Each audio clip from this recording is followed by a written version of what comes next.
माननीय प्रधानमंत्री जी संविधान को नमन জোটে ভর করে ফের ক্ষমতায় বসলেন নরেন্দ্র মোদী। নির্বাচনের ফল ঘোষণার পর থেকেই আলোচনায় ছিল নতুন মন্ত্রিসভায় শরিকদের জায়গা পাওয়া নিয়ে। ভারতীয় গণমাধ্যমগুলো বলছে, শনিবারের পর রোববার শপথ গ্রহণের কয়েক ঘন্টা আগ পর্যন্ত জোটের নেতাদের সঙ্গে বৈঠক করেছেন মোদী।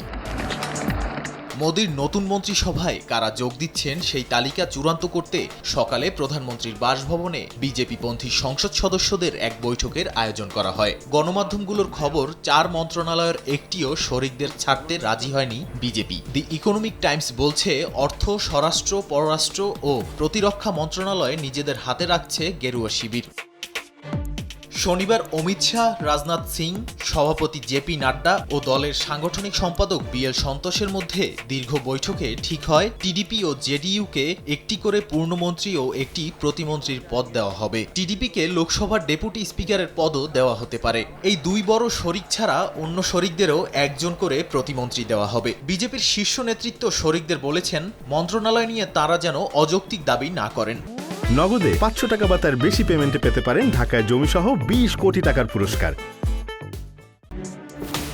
পুরনো মন্ত্রিসভায় গুরুত্বপূর্ণ পদে যাঁরা ছিলেন তাদের অধিকাংশই নতুন মন্ত্রিসভায় জায়গা পাচ্ছেন, যেমন রাজনাথ সিং, অমিত শাহ, নীতিন গডকরি, জ্যোতিরাদিত্য সিন্ধিয়া, অনুরাগ ঠাকুর। তারা ছাড়া যাদের জায়গা পাওয়ার কথা তাদের মধ্যে আছেন মধ্যপ্রদেশ, হরিয়ানার সাবেক মুখ্যমন্ত্রী, সংসদ সদস্য শিবরাজ সিং চৌহান, আসামের নেতা সর্বানন্দ সোনোয়াল ও অরুণাচলের কিরেন রিজিজুরা। বিদেয়ী মন্ত্রিসভায় পশ্চিমবঙ্গ থেকে সদস্য ছিলেন মতুয়া নেতা শান্তনু ঠাকুর। এবারও তিনি মন্ত্রিত্ব পাচ্ছেন।